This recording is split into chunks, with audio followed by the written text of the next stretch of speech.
জায়গাটার নাম মায়াপুর।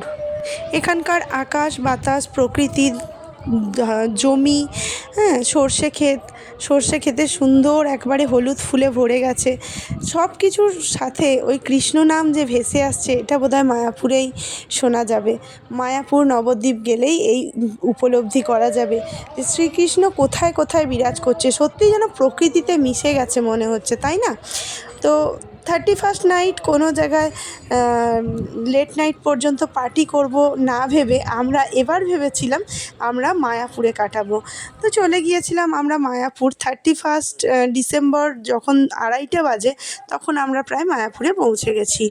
তো মায়াপুরে পৌঁছেই আমরা এদিক ওদিক হোটেল খুঁজতে খুঁজতে মন্দিরের ভিতরের যে গেস্ট হাউসগুলো, সেই গেস্ট হাউসগুলোই খুঁজতে গিয়েছিলাম। সেখানে গিয়েই মহাপ্রভু আমাদের সাথে কী লীলা খেলা দেখিয়েছে তোমাদের সামনে একটু মানে তুলে ধরবো ব্যাপারটা। আমি গিয়েছিলাম গোপালকে কোলে করে তার জন্মস্থান দেখাতে, শ্রী চৈতন্যদেবের জন্মস্থান দেখাতে। তারই তো এক রূপ, তাই না? তো সেখানেই তাকে নিয়ে যাওয়ার বহুদিনের আমার ইচ্ছা। আর কি এমন ইচ্ছা হলো, সেদিনই নিয়ে যাব। শত শত মানুষ যাচ্ছে ফিরে আসছে, থাকার জায়গা নেই, খাবারের টিকিট পাচ্ছে না, এই রকম পরিস্থিতি। আমি গিয়েছিলাম আমার গোপালকে কোলে নিয়ে, আর সাথে আমার জ্যান্ত গোপাল, আমার ছেলে আমার হাতটা ধরে আছে। যখন ওই নামহট্ট ভিতরে যে গেস্ট হাউসটা আছে মন্দিরের ভিতরের, সেখানের আমরা থাকার জায়গা না পেয়ে বেশ কিছুক্ষণ অপেক্ষা করে করে বাইরে বেরিয়ে এলাম। তখন প্রায় 3:30 4টে। তখন কিন্তু খাবার দাবারও মানে প্রসাদও হয়তো আমরা পাবো না, এটাই ভেবেছিলাম, কারণ অতটা দেরি পর্যন্ত ওখানে খাওয়া দাওয়া হয় না। তো সেদিন জানি না ভগবানের কী ইচ্ছা, অত বেলা পর্যন্তই ওখানে খাওয়া দাওয়া হচ্ছিলো। তবে টিকিটটা কিন্তু দেওয়া হয়ে গেছিলো, আর টিকিট ছাড়া তো ওনারাই অ্যালাউ করে না, সেটা যারা গেছো তোমরা নিশ্চয়ই জানো। তো সেখানে কিন্তু কোনো এক সহৃদয় ব্যক্তি নিজে থেকে এগিয়ে এসে আমাদের হাতে টিকিটটা তুলে দিয়েছিল। একজন নয়, দুজন।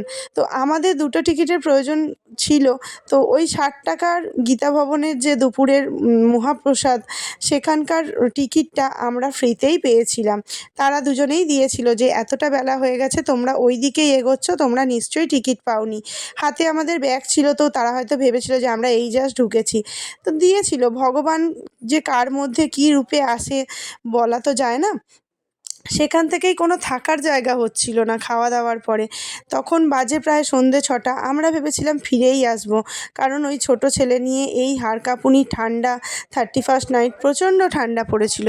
তো ওইভাবে যে থাকা যাবে না সেটা আমরা বুঝতেই পারছিলাম। ফিরে আসার পরিকল্পনা করছি, ঠিক সেই সময় একজন ফুচকাওয়ালা, ওখানকার যে ফুচকাওয়ালার ছেলে ওই মন্দিরেরই সেবায়িত, তো ওনার সাথে দেখা। উনি আমার হাতের গোপালকে দেখে এতটাই মুগ্ধ হয়েছেন, আর আমার ছেলেও ছিল সাথে। তো এই ছোট ছেলেকে নিয়ে তোমরা কি ফিরে যাবে? হোটেল তো কোথাও পাবে না ভেবে উনি নিজে থেকেই কিন্তু বললেন যে আমি একটা ব্যবস্থা করছি, আর আমাদের ব্যবস্থাটা এই মাসিমার বাড়িতেই করে দিয়েছিল। তো গোপালের হয়তো ইচ্ছা ছিল ওনার হাতে সেবা নেওয়ার, তাই ওনার হাতে আমাদেরকে নিয়ে গিয়ে তুললেন।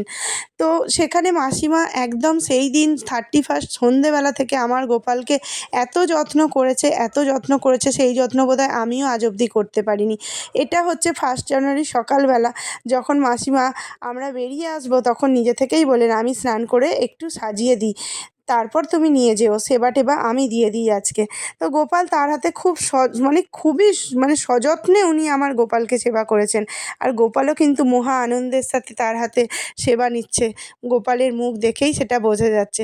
তো সবটা এখানে শেষ করার পর মাসিমার সাজানো গোছানো, গোপালের কানের ছিল না, দুটো কানেরও উনি গিফট করেছেন, একটা মাথার মুকুট গিফট করে আমার হাতে সাজিয়ে গুছিয়ে সেবা দিয়ে গোপালকে তুলে দিয়েছিল। তো ফাইনালি দেখো গোপালকে কেমন সুন্দর লাগছে ওখানে গিয়ে, নিজের জায়গায় গিয়ে সে যেন একদম আলাদাই রকম আনন্দ উপভোগ করছে। তো এইভাবেই আমাদের বছরের প্রথমটা শুরু হলো, খুবই ভালো কাটলো। আর মাসিমা আমার হাতে গোপালকে সাজিয়ে গুছিয়ে তুলে দেওয়ার পর আমি গোপাল নিয়ে বেরিয়ে পড়লাম তারই জন্মস্থান দেখাতে।